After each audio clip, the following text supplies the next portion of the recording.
Hi guys, welcome back my YouTube channel प्रतिष्ठा academy 2.0 and मैं आराध्या शर्मा। चलिए भाई, तो शुरू करते हैं आज की क्लास को। लेकिन उससे पहले आप लोगों को बता दूं कि जितने भी लोग क्लास को देख रहे हैं, सारे लोग क्लास को पूरा देखिए और अगर क्लास अच्छी लगती है तो क्लास को लाइक कर दीजिए एंड चैनल को सब्सक्राइब करके बेल आइकन जरूर प्रेस कर ले। ठीक है, चलिए तो चलते हैं आज की क्लास की ओर। देखिए, आज का हमारा टॉपिक है सिंधु घाटी सभ्यता। पिछले टॉपिक में हमने पुरातत्व संबंधी साक्ष्यों को जाना था और आज का टॉपिक है सिंधु घाटी सभ्यता। क्या है? सिंधु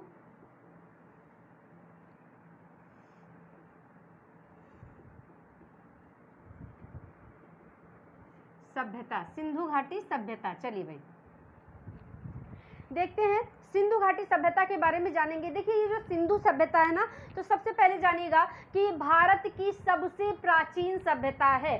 ठीक है, सबसे पहले तो यहाँ पर लिखेंगे यह भारत की सबसे प्राचीन सभ्यता है। ठीक है, सिंधु घाटी सभ्यता जो है ये भारत की सबसे प्राचीन सभ्यता है। देखिए, वैदिक सभ्यता के बाद जो सभ्यता विकास में आई है सिंधु घाटी सभ्यता है। ठीक है, हालांकि सिंधु घाटी सभ्यता जो है ये वैदिक सभ्यता से भी पहले की सभ्यता है। ठीक है, सिंधु घाटी सभ्यता सबसे पहले आई, उसके बाद में काफ़ी लंबे टाइम का गैप हुआ, उसके बाद वैदिक सभ्यता जो है विकास में आई। ठीक है, लेकिन सिंधु घाटी सभ्यता की खोज बाद में हुई। ठीक है, हड़प्पा सभ्यता की खोज बाद में हुई, वैदिक सभ्यता पहले खोजी गई। ठीक है, चलिए, लेकिन है सिंधु घाटी सभ्यता ज़्यादा पुरानी, वैदिक सभ्यता से काफ़ी पहले की है, बहुत पुरानी है सिंधु घाटी सभ्यता। ठीक है, सिंधु घाटी जो सभ्यता है यह एक शहरी सभ्यता है। ठीक है, तो यहाँ पर लिख लीजिएगा सिंधु घाटी सभ्यता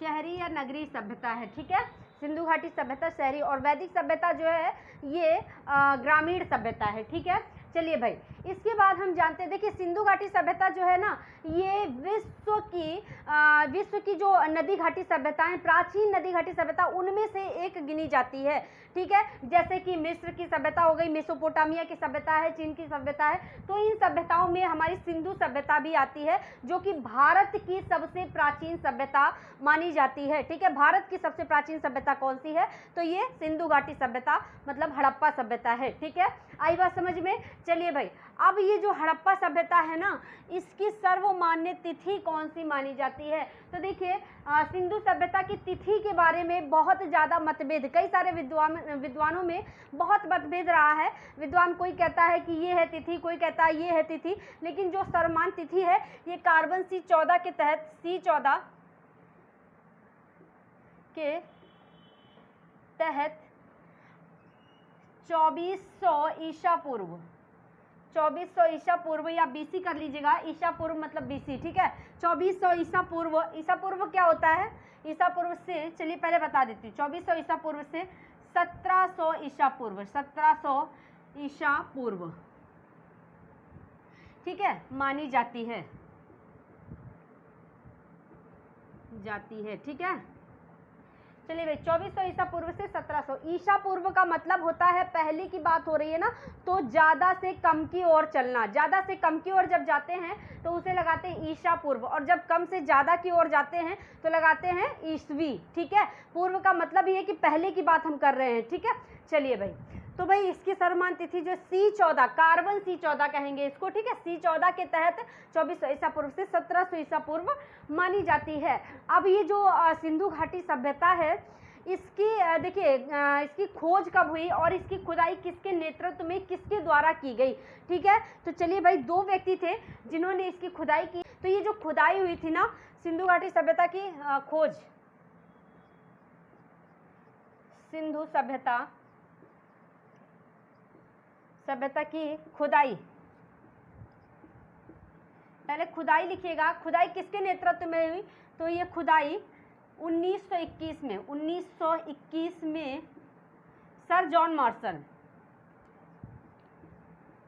सर जॉन मार्शल के नेतृत्व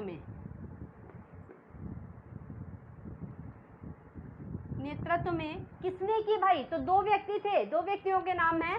सर जॉन मार्शल के नेतृत्व में राय बहादुर, पहला नाम लिखेंगे राय बहादुर दयाराम साहनी,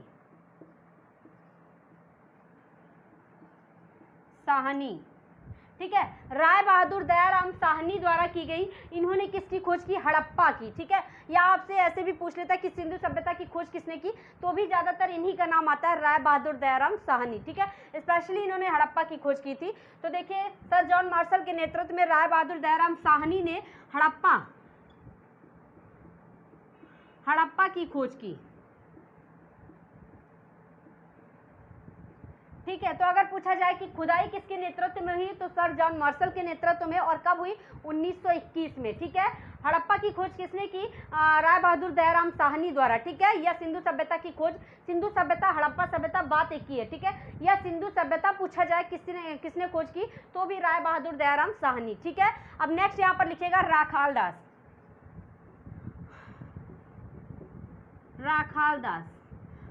दास ने किसकी खोज की? तो भाई राखाल दास ने मोहनजोदड़ो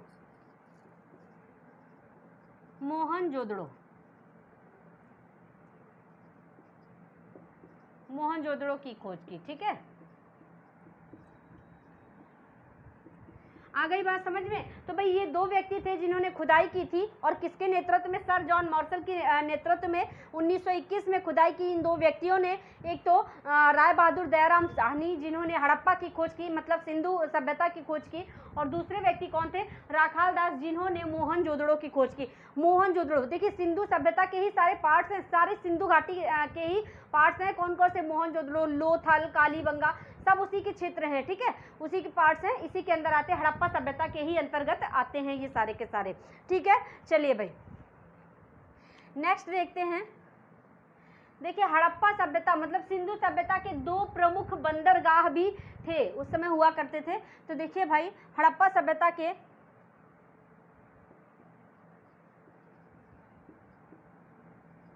दो प्रमुख बंदरगाह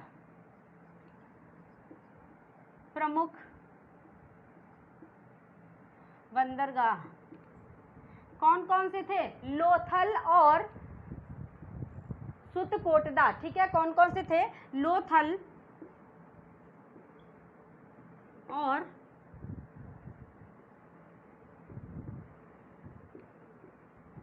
सुतकोटदा, ठीक है। ये दो बंदरगाह थे हड़प्पा सभ्यता के जो कि मुख्य थे, ठीक है, लोथल और सुतकोटदा। चलिए भाई नेक्स्ट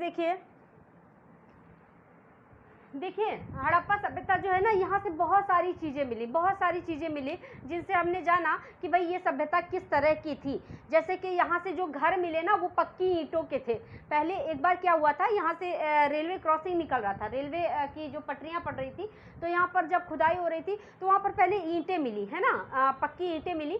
तो वो ईंटें जो वहाँ के इंजीनियर थे उन्होंने उसी रेलवे ट्रैक में ही लगवा दी, पर इतना ध्यान नहीं दिया, उस समय लोगों ने ध्यान नहीं दिया। उसके बाद जब खुदाई हुई ना तब फिर ये सारी चीज़ें मिली और यहाँ से पता लगा कि भाई यहाँ पर कोई सभ्यता पहले विकसित हुई थी, और ये कौन सी सभ्यता है? तो ये हड़प्पा सभ्यता है, ठीक है। तो भाई वहाँ से जब पक्की ईंटें मिली और ईंट जैसे घरों के साक्ष्य मिले, इस तरह के घर बने हुआ करते थे, चौकोर एकदम से आयताकार, ठीक है। तो लोगों ने ये जाना कि अच्छा उस समय पे पक्के घर बनते थे, है ना।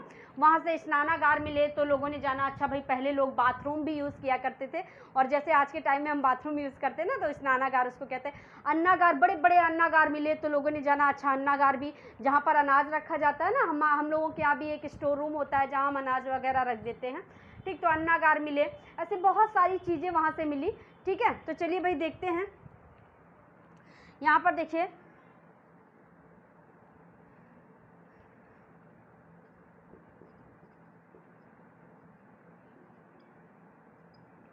मोहनजोदड़ो से वृहद स्नानागार, बहुत बड़े बड़े स्नानागार बने हुआ करते थे जिसे आप आज के टाइम में बाथरूम कहते हैं, ठीक है। तो वृहद स्नानागार और अन्नागार भी मिले हैं।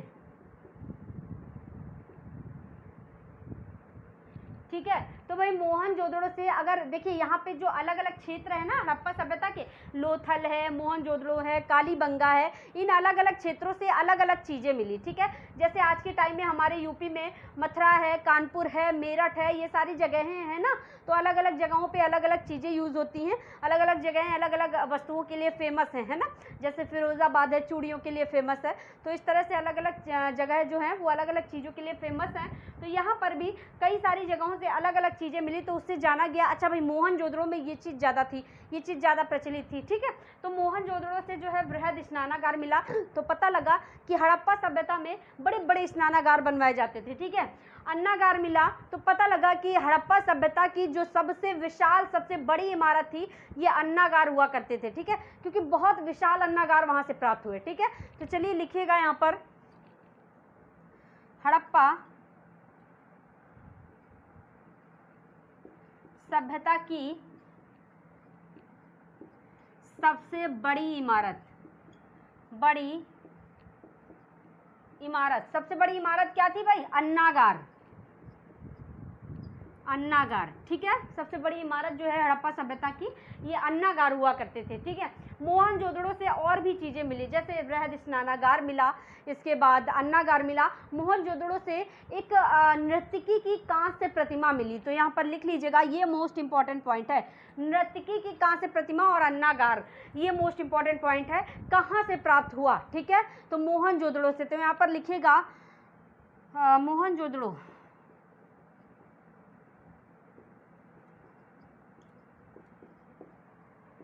से नर्तकी की कांस्य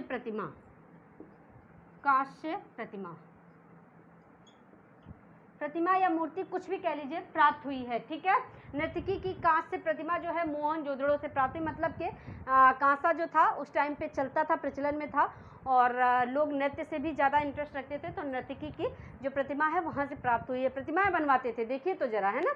चलिए भाई, अब देखिएगा हड़प्पा सभ्यता की जो लिपि है ना वो भाव चित्रात्मक है। ठीक है, हड़प्पा सभ्यता की लिपि भाव चित्रात्मक है, तो पहले लिख लीजिए फिर समझाती हूँ कि इसका अर्थ क्या है। हड़प्पा सभ्यता की लिपि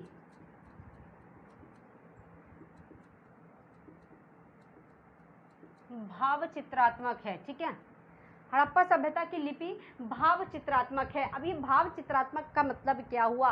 देखिए, ध्वनियों के द्वारा नहीं, ध्वनियों के द्वारा प्रकट अर्थ को प्रकट करना नहीं, चित्रों के द्वारा अर्थ को प्रकट, जहाँ पर चित्रों से अर्थ प्रकट हो रहा हो उसका मतलब होता है भाव चित्रात्मक। आप देखते हैं ना कई जगहों पे लोग नृत्य करते हुए मूर्तियाँ बनी है। ठीक है, तो लोगों ने लोग समझ गए अच्छा यहाँ नृत्य हो रहा है, या जैसे आप देखते हैं कि यहाँ पर हमारे मथुरा में रास करते हुए कृष्ण भगवान गोपियों को दर्शाया गया है, तो लोग ये वहाँ पर लिखा कुछ भी नहीं है, लेकिन उन चित्रों से लोग समझ गए, उनके भावों से लोग समझ गए कि भाई यहाँ रास चल रहा था, कृष्ण भगवान का और गोपियों का रास चल रहा था। ठीक है, तो भाव चित्रात्मक मतलब भाव हैं, उन चित्रों में भाव हैं, उसे कहते हैं भाव चित्रात्मक। ठीक है, तो ऐसी लिपि थी हड़प्पा सभ्यता की, ऐसे जगह जगह पर चित्र बने हुआ करते थे जिससे लोगों ने समझा अच्छा भाई ये काम हो रहा है। ठीक है, तो चलिए भाई यहाँ तक का प्रोसेस कंप्लीट होता है। आगे और भी बहुत सारी चीज़ें हैं हड़प्पा सभ्यता में, देखते हैं। सबसे पहले तो यह भारत का सबसे प्राचीन जो है सभ्यता है, बाकी आपने सब देख ही लिया, स्क्रीनशॉट ले लीजिए, उसके बाद इसको रफ करते हैं, आगे बढ़ते हैं। चलिए भाई, ठीक है, चलिए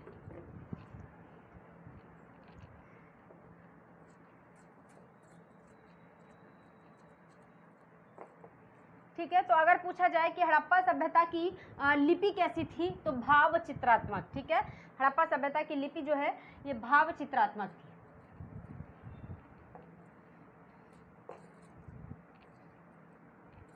चलिए नेक्स्ट देखिए स्वास्तिक जो चिन्ह है ना, स्वास्तिक आज के टाइम में जो ऐसे चिन्ह बनता है, ये स्वास्तिक वाला इस तरह से, तो ये स्वास्तिक का चिन्ह बेटा ये हड़प्पा सभ्यता से ही लिया गया है। ठीक है, हड़प्पा सभ्यता की देन है, तो यहाँ पर लिखिएगा स्वास्तिक। नेक्स्ट लिखिएगा स्वास्तिक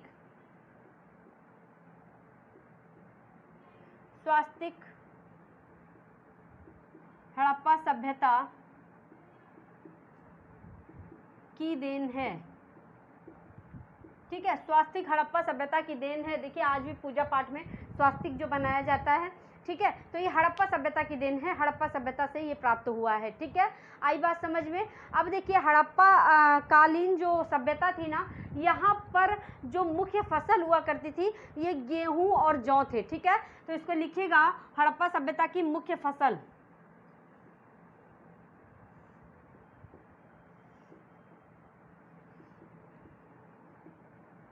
मुख्य फसल कौन सी थी? गेहूं, गेहूं तथा जौ।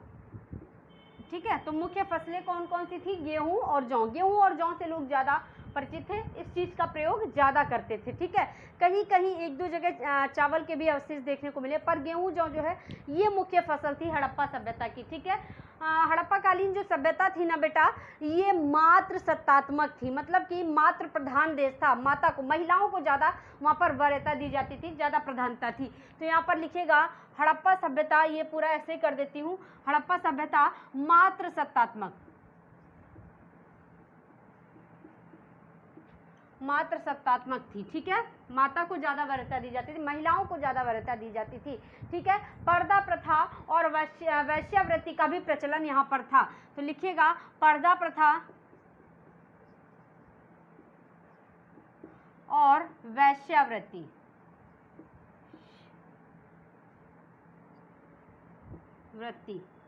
वैश्यावृत्ति का भी प्रचलन था, ठीक है, वैश्यावृत्ति का भी प्रचलन था। आई बात समझ में। मतलब कि उस समय पर सिंधु सभ्यता जो थी उस समय पर वैश्यावृत्ति भी प्रचलन में थी, जैसे कि आज भी है, आप सभी जानते हैं।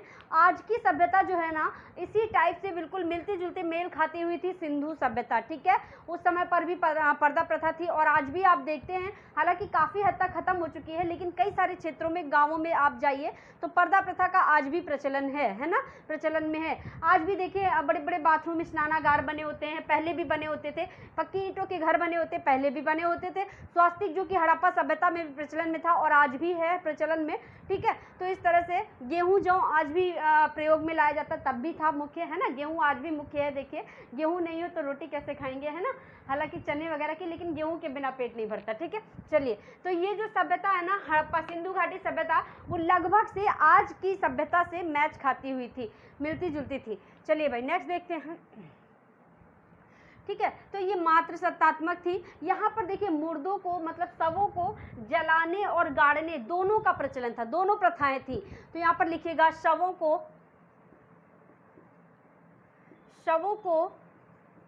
गाड़ने और जलाने दोनों प्रथाएं थी,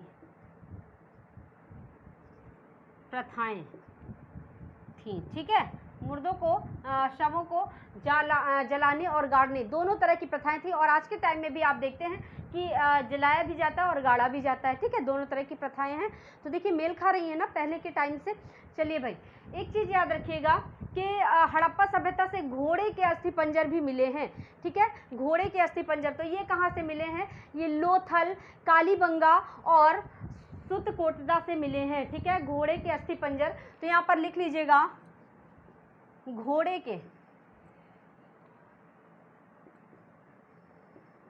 के अस्थिपंजर, घोड़े के अस्थिपंजर लोथल,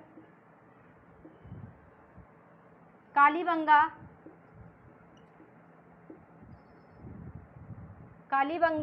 और सुतकोटदा से प्राप्त हुए हैं।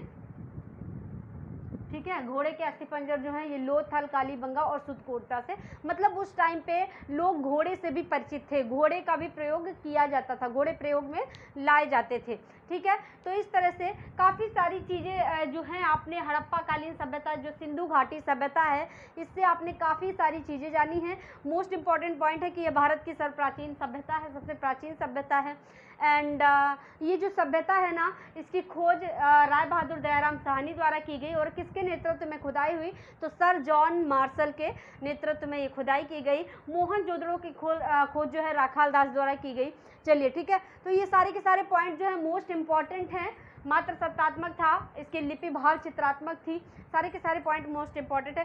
तो आज का टॉपिक कंप्लीट होता है। आज हमने सिंधु सभ्यता के बारे में काफ़ी कुछ जानकारी ली है। चलिए भाई, तो आज के लिए इतना ही, कल फिर मिलते हैं अगली क्लास में। तब तक के लिए सभी को टाटा बाय बाय नमस्कार।